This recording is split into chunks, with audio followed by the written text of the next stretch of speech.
A woman once lived a normal life. She had a job, a husband, and a daughter.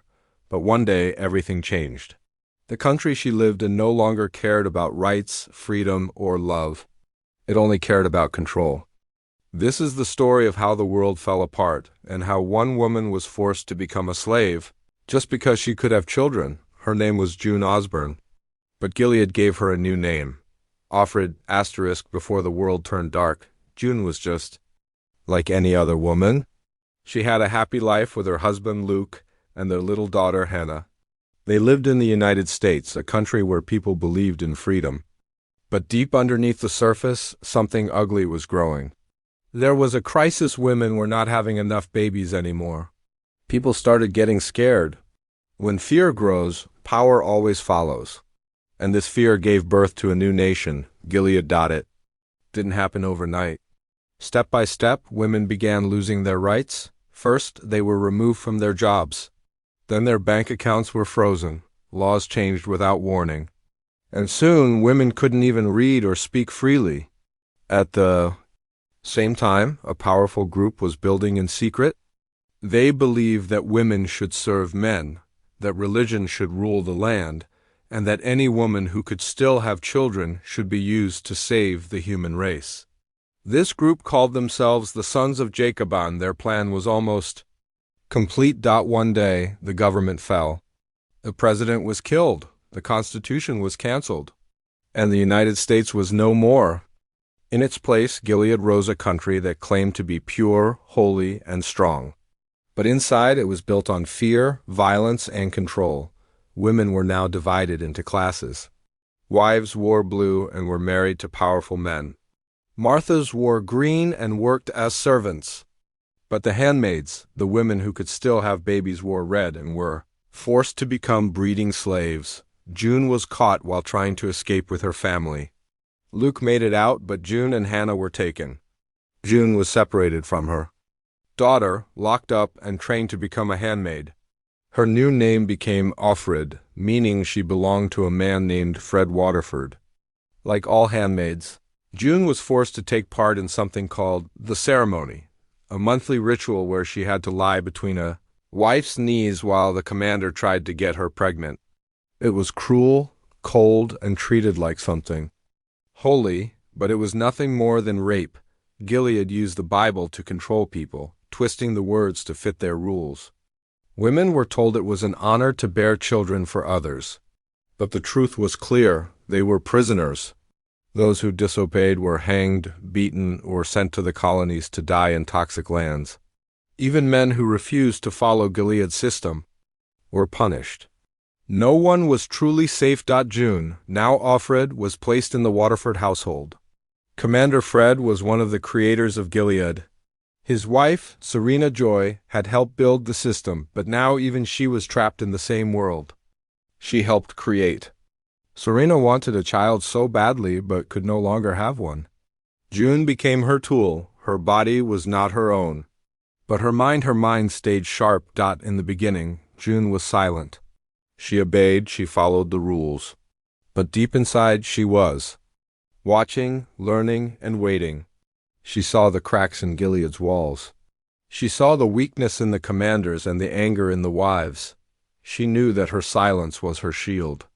But one day she would fight back. This was the beginning of June's story, the beginning of pain, the beginning of resistance, and the beginning of a fire that would one day burn through the heart of Gilead. She wore red to remind the world she belonged to someone else. Her body was not hers. Her voice was not free. But even in silence, her heart whispered, "I am still." Here, Gilead thought it had broken her, but June was learning how to survive a world built to crush her.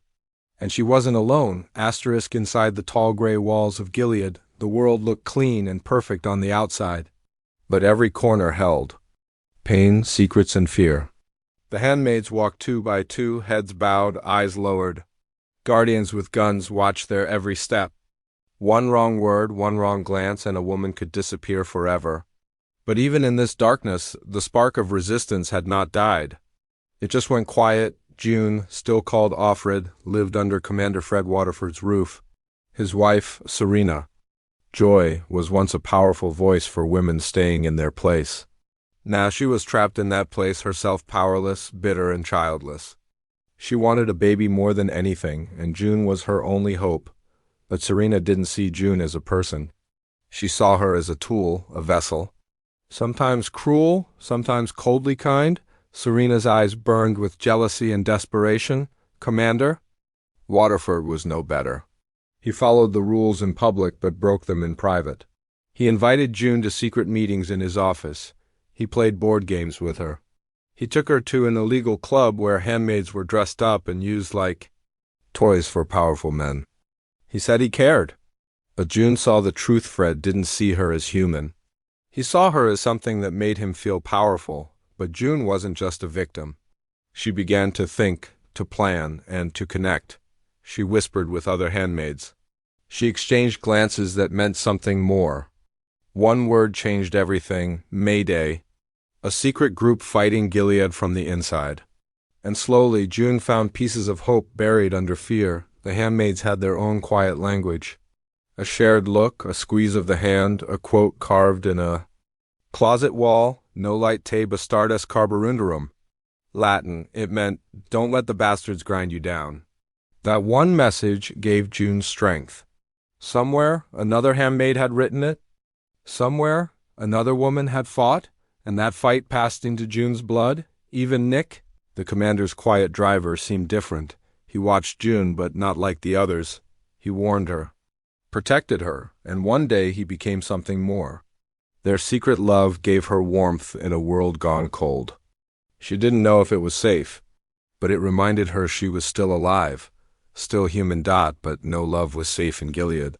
June watched friends disappear. One handmaid's eye was taken out for disobedience.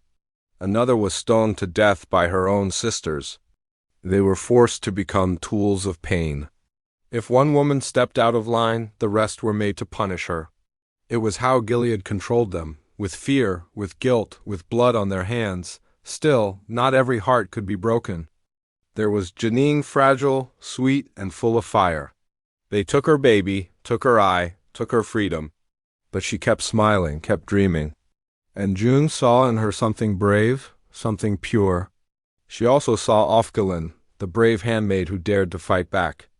Ofgelin's punishment was cruel beyond words, but her courage became a symbol.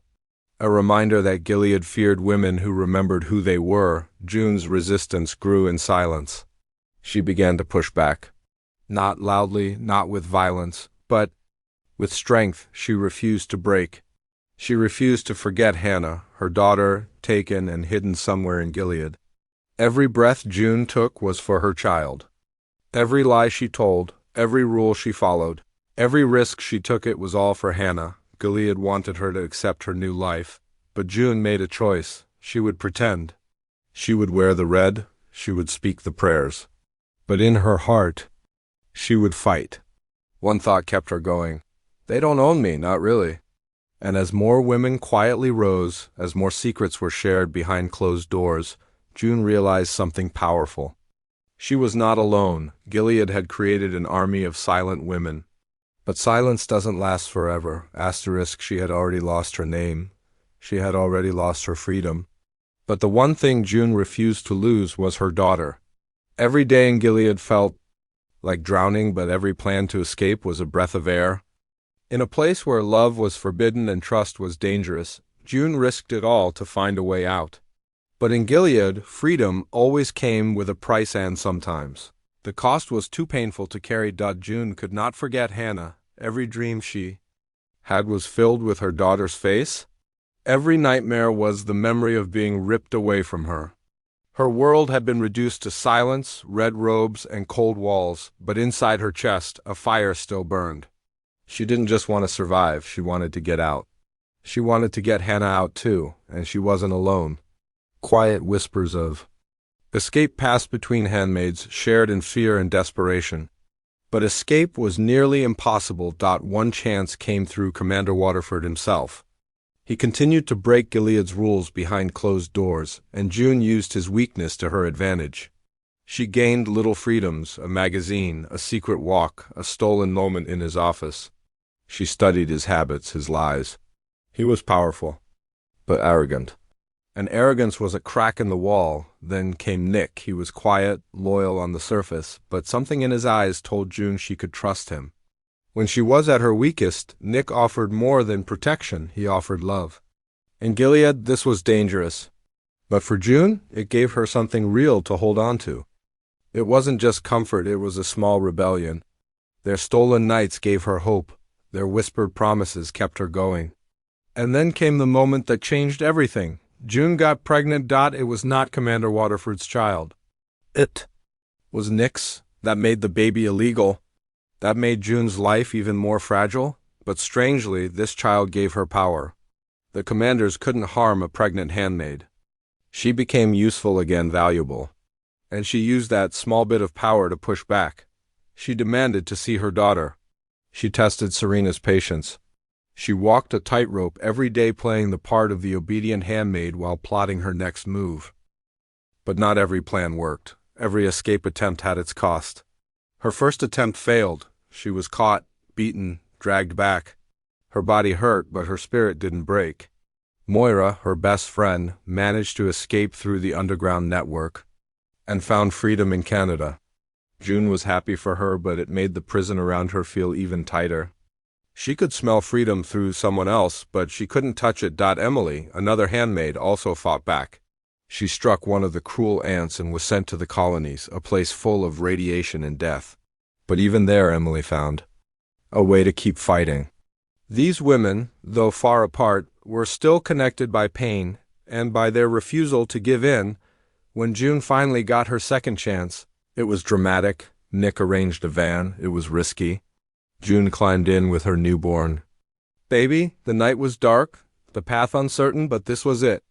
Her heart pounded as the van drove toward freedom. But at the last moment, June did something unthinkable. She handed her baby over to Emily and stayed behind. Why? Because Hannah was still in Gilead. June could not leave her behind.